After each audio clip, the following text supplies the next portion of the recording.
not get to Job until the Lord let his fence go down a little bit. The devil said, how can I? Got that fence around him. But if you remove it, I'll make him curse you and die. But the devil is a lie. God got us. Amen. In the palm of his hand. And he said that no man can pluck us out of his hand. Amen. But it's pretty, amen, it is good. It's preaching time. It is preaching time. If you will stand to your feet, you will stand to your feet. I promise you, if you say some amens and you say hallelujah, I might not hold you long. If you don't say something, you don't say something, I'll see you at 2 o'clock. Amen. Hallelujah. Hallelujah. Today's message is coming from Genesis, the 50th chapter. Genesis, the 50th chapter, verse 20. We will just lift up one verse. Just lift up one verse. You got it, say amen, amen. Matter of fact, it's already up there. Thank you, Jesus. And the person that is speaking is that of Joseph. He says, but as for you, you thought evil against me, but God meant it unto good, to bring to pass, as it is this day, to save much people alive. Well, if you have it, and if you could read it from the screen, if you will, let's read that verse together. But as for you, ye thought evil against me, but God meant it unto good, to bring to pass, as it is this day, to save much people alive. And I want us to think upon the theme, moving from disappointment to appointment. I want you to say neighbor, I'm moving from disappointment to appointment. Amen. Amen. You may be seated. You may be seated. Heavenly Father, I thank you, Father God, because truly, regardless of the year, there have been disappointments in our lives. And sometimes, God, we need to understand that we need to move beyond the disappointment in order to allow you to appoint us to where you would want us to be. So we got to let it go, God. We got to move beyond the hurt, beyond the pain. Yes. So, God, as you have prepared this message for you to deliver, God, I ask that you open the hearts and the minds of those that are hearing, that they may be able to receive it and to be able to say, yes, I can. I can move. Now, let the words of my mouth and the meditation of my heart be acceptable in thy sight. O Lord, my strength and my redeemer. Amen. Amen. Amen. Moving from disappointment to appointment. There is no question. There's no question that life can be very difficult and really, really difficult at various times. Sometimes things hit us so quickly and so decisively that oftentimes it knocks us into a state of disbelief. And because of the tragedies of life, many of us often find ourselves asking questions like, why me? Or why are these things happening to me? Why do bad things happen to good people? Well, I found a poem some time ago that was written by B.M. Franklin, a poet who lived between the year 1882 and 1965. And the title of the poem is The Weaver. And it reads like this: my life is just a weaving between my Lord and me. I cannot choose the colors he weaves so skillfully. Oftentimes, he weaveth sorrow. And I, in my foolish pride, forget he sees the upper, and I see the underside. It's not till the loom is silent and the shuttles cease to fly will God unroll the canvas and explain the reasons why. The dark threads are as needful in the weaver's skillful hands as the threads of gold and silver in the pattern he has planned. My brothers and sisters, all of our lives, there will be some dark threads. We will most certainly have our ups and we will have our downs. We're going to have some valley experiences.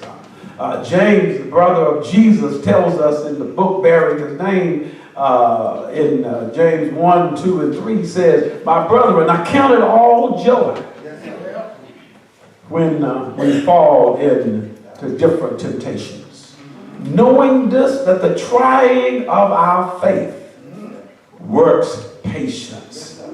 Well, what would our lives be like today had we not gone through some of the things that we've been through? Had we not gotten that speeding ticket, would we have voluntarily driven slower?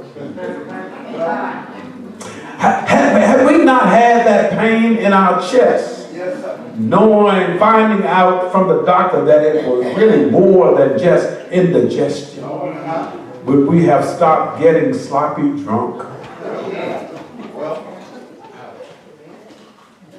Would we have started going ahead exercising and trying to strengthen our heart? Ladies and gentlemen, had it not been for that missed cycle that caused us to think that we were about to become teenage parents, would we have slowed our roll? Now I'm just saying what I'm saying. I'm not desiring to keep us long, but I want us to know without a shadow of a doubt that what may seem like an accident, unplanned by man, may really turn out to be a divine providence planned by God and his great design for our lives. There is someone out there this morning who needs to know that God can and will carry them from disappointment to an appointment. Amen. Part of our scriptural lesson this morning contains the word spoken by Joseph to his brothers. The brothers who had come to Egypt to buy food for their father Jacob and their families during the 7 years of famine in and around Egypt land. Unbeknown to them, the person whom Pharaoh had appointed to be second in command of all of Egypt and over all the grain was none other than their own brother, Joseph. Now, lest I leave us with a false impression, please know that Joseph's appointment did not come easily, nor did it come quickly. The Bible tells us that Joseph had had disappointments and he had had some dark threads in his life. First of all, Joseph was disappointed by the dark thread of hatred and cruelty of his brother. The Bible tells us that Joseph's brothers were jealous of their father's treatment of Joseph of being more special than they were. The Bible says that Joseph dreamed a dream and he told his brethren that they hated him yet the more. And after hearing about his dream, the same brothers who now stand before Joseph in Egypt, those are the same ones that plotted to kill Joseph. They threw Joseph in the pit, wanting to leave him to be killed by wild animals, but rather for Joseph to be killed, they decided to sell Joseph, their own flesh and blood, into slavery to the Ishmaelites for 20 pieces of silver.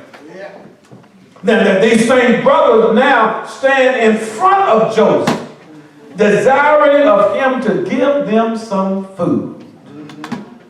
They took Joseph's coat and they killed a baby goat called a kid and dipped the coat in the kid's blood. And they sent the coat of many colors, brought it to their daddy, and they said that we have found this, and no, now we don't know where thy son Joseph is. These are the same brothers who watched their father Jacob grieve at the death or the thought of his brother, his own son, Joseph dying. The Bible tells us that Joseph knew his son's coat, and that Jacob knew his son's coat and said, "It's my son's coat. And an evil beast has devoured him." And Jacob tore his clothes and he put sackcloth upon his body, and he mourned for his own son for many, many days. Yes, it is true. Joseph was disappointed by the hatred and cruelty of his brothers.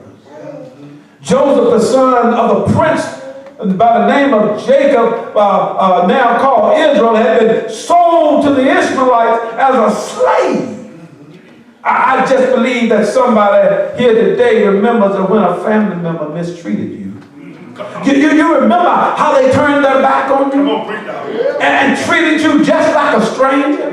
Do you remember how they treated you with contempt and anger, even to the point of hatred? For those of us who have been at the midst of a family uprising, we need to remember that God is still in control. The Bible tells us when the Ishmaelites got to Egypt, they sold Joseph to an Egyptian by the name of Potiphar, the captain of the guard. But rather than Potiphar mistreating Joseph, the Bible tells us in Genesis 39 that Joseph found grace and he served him, and Potiphar made Joseph overseer of all of his household and all that he had put his hands on. Things began looking up. They began looking up for Joseph. God was blessing Joseph, and because of Joseph, the Lord was blessing the entire house of Potiphar. But how many of us know that when we think things are getting better, all of a sudden God allows another dark thread of life, and even things that look so good, they can immediately turn to the worst. That's what happened to Joseph. Because the Bible tells us that Joseph was handsome. He was a good-looking hunk of a man. He had a good physical mind. He had a good physical build. Seemed like everybody wanted Joseph.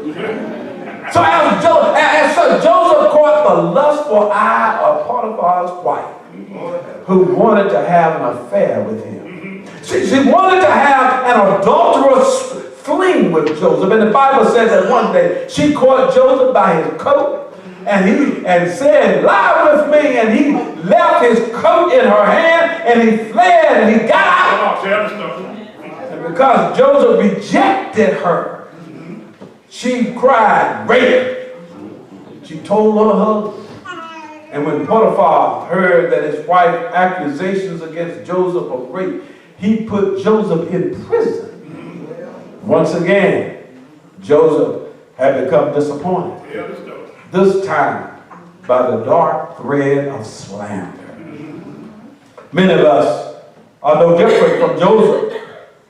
We have experienced the dark thread of slander sown in our lives. People love to gossip and to speak things that they don't even know about. They have no regard in the knowledge of how their mouths affect others. Yeah, most of us know the saying, "Sticks and stones may break my bones, but names will never hurt you." Even though that sounds good, even though it sounds like the way that life should be, I stand before you today to let you know that words do hurt. When words of untruth and especially of a scandalous nature are spoken against us, we become angry. We become disappointed. Oftentimes we find ourselves crying of how we have been mistreated. Other times we may think of ourselves, how could another human being talked about like that, about us in such a manner? Still another time we may become depressed. And because of all the lies that's being told, we don't even want to face the outside world. But in the midst of all the slanderous ways of people, we need to keep in mind that God is in control. Even though Joseph is now in prison, the Bible tells us, but the Lord was with Joseph. And he showed Joseph mercy and gave him favor in the sight of the keeper of the prison. There are two persons that Pharaoh had put in prison besides Joseph, his cupbearer as well as his chief baker. And the Bible says that one night both of them had a dream. And when the cupbearer told his dream to Joseph, Joseph told the cupbearer what the dream meant. And it meant that he would be restored to his position as the king's cupbearer in 3 days. And after which Joseph asked the cupbearer that when he was released to speak kindly to the Pharaoh, speak kindly to him so that he too would be able to get me out of prison. And so when the baker heard a favorable interpretation of the cupbearer's dream, he also decided to tell Joseph his dream and ask for an interpretation. But instead of his dream having a favorable outcome, the Bible said that Joseph told the baker in 3 days the Pharaoh was going to have you killed. And just as Joseph had interpreted the dreams, in 3 days the cupbearer was restored to his position, and the baker was beheaded. But just when things were looking up, God allowed the dark thread of ingratitude to be woven into Joseph's life. Therefore, when the cupbearer was released from prison, he forgot all about Joseph. The cupbearer forgot about when he needed some comfort concerning his disturbing dream. Joseph was there. And even though Joseph asked the cupbearer to speak kind words to Pharaoh about him, the cupbearer never said a word to the Pharaoh. You know, how many of us have experienced a dark thread of ingratitude in our life? When someone needed a friend, you were there. When somebody's money began to look funny, you were there. When somebody needed shelter, you were there. When they needed clothes on their back, you were there. Parents, how many times have we been there for our children? When they needed an education, we were there. When they needed, when they did not have a job, we were there. When they did not have any food, we were there. When our child did not have transportation, we were there. Now that our children are well educated, now that they have really good jobs, and now they make more money than we make, and especially enough money to supply the need. Now that they have a good transportation, now that they live in big fancy houses bigger than us, how soon they forget. In other words, just like the cupbearer during Joseph's time, they're ungrateful. Many of our children have an ungrateful attitude. Well, if any of us have experienced a dark thread of ingratitude in our life, let me remind you that God is in control.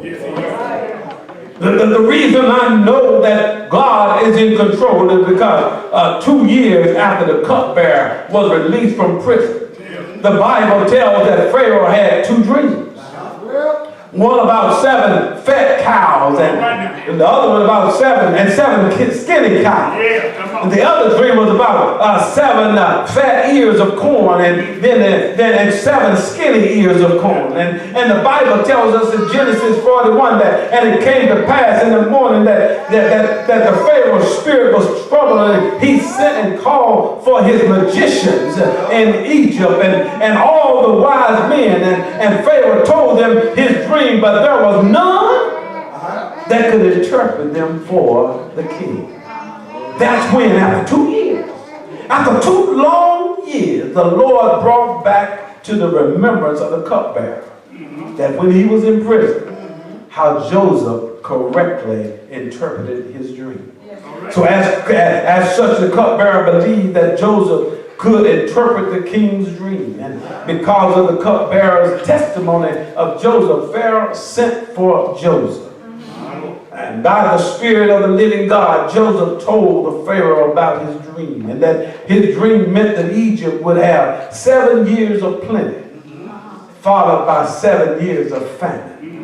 And Joseph went on to tell the Pharaoh that if Egypt was to be saved from starvation, Pharaoh needed to appoint overseers over the land. And the overseers were to take 1/5 of the produce of the land of Egypt during the 7 years of plenty and store it to be used for food during the 7 years of famine. And Pharaoh, after hearing the wisdom of Joseph, Pharaoh made an appointment of Joseph. When the word of God tells us in Genesis 41 and 41, and the Bible said that Pharaoh said unto Joseph, "See, I have set thee over all of the land of Egypt." Now, in the words of our text, in this 20th verse of the 5th chapter, it says, "But as for you, you thought evil against me, but God meant it unto good, to bring to pass as it is this day, to save much people." My brothers and sisters, God promised to Abraham was to make him the father of many nations. Nations in which all of the nations of the world would be blessed. And in the fulfillment of God's promise to Abraham, Isaac, and Jacob, God used the mistreatment of Joseph by others to move Joseph to Egypt, to elevate him to the position of influence and authority. In other words, God moved Joseph from disappointment to appointment. Church, just like Joseph was moved from a disappointment to appointment, from the status of a slave to the appointment of second in command of all Egypt, God has an appointment for all of us. But I don't know about you, but in your life in 2019, but I can assure you that God has you in his 2020 plan. If we are to get ourselves in a position to receive our appointment, you and I will experience some dark thread in our lives. But let me once again remind you of the words of B.M. Franklin. He said, "The dark threads are as needful in the weaver's skillful hand as the threads of gold and silver in the pattern that he has planned." Just like God used the dark threads of hatred and cruelty and slander about Potiphar's wife and ingratitude of the cupbearer to fulfill his plan for Joseph's life. As I get ready to take my seat, I just want you to know there is no question that God wants me to tell you, that remind you that God will use you. Yes, he will. And it will not be by any accident. It will not be by any chance. Because I heard the word said, the one writer said, "What man proposes, God disposes." Yeah, God, my brothers and sisters, is still on the throne. And God is still the director of human affairs. He is able to take the dirty deeds of mankind and bring them into his perfect will for our lives. If you don't believe me, just look at the cross at Calvary. The man proposed to use the cross to silence our Lord and Savior, Jesus the Christ. Man proposed to crucify Jesus. Man proposed to bury him and posted God around in front of the tomb so he would not escape. But the Jehovah Jireh, the Jehovah God, he disposed of man's plan. Yes, God allowed Jesus to be disappointed when men did not believe believe that he was the Messiah. Just as Joseph was disappointed by being sold into slavery for 20 pieces of silver, God allowed Jesus to be disappointed by Judas selling him for 30 pieces of silver. God allowed Jesus to be disappointed when his disciples deserted him in the midst of his pain and suffering. God allowed Jesus to be disappointed when he was brutally beaten for no reason, that he was nailed to the cross for no reason.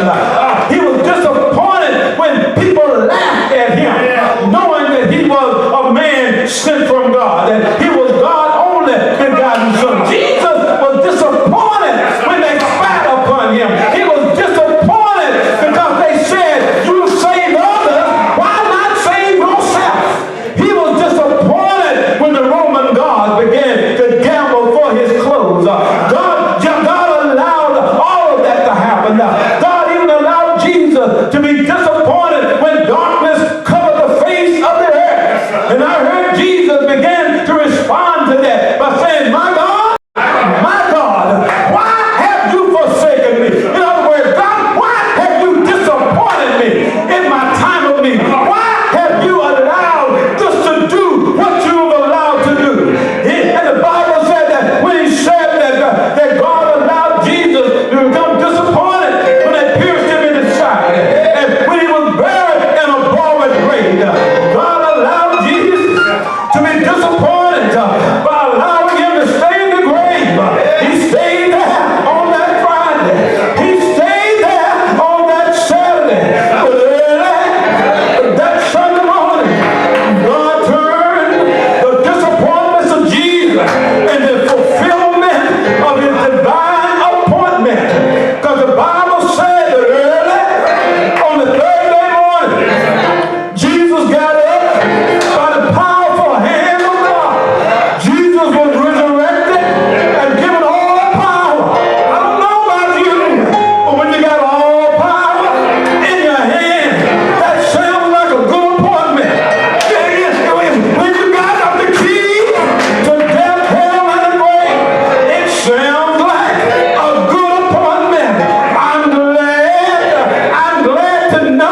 God has a plan for you, Sister Shonda. I want you to know that. God has a plan for you, Sister Jeanette. God has a plan, Brother Alvin.